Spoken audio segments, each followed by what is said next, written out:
Men doim salbiy insonlarga duch kelaman. O'sha insonlarning salbiyligini angladingizmi?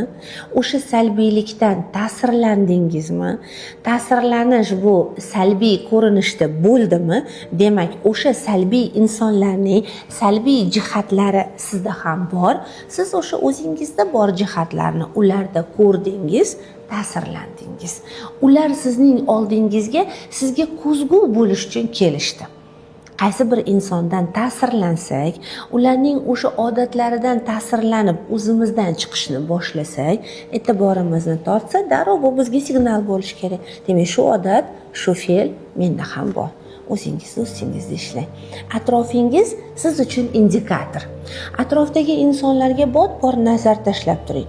Ulardan vashishatsa deydi, ya'ni yaxshi ko'rib, hayratlansangiz, ta'sirlansangiz, ularga mehringiz oshsa, biling, ulardagi xususiyat, ulardagi fe'l, ulardagi odat sizda ham shakllanib bormoqda.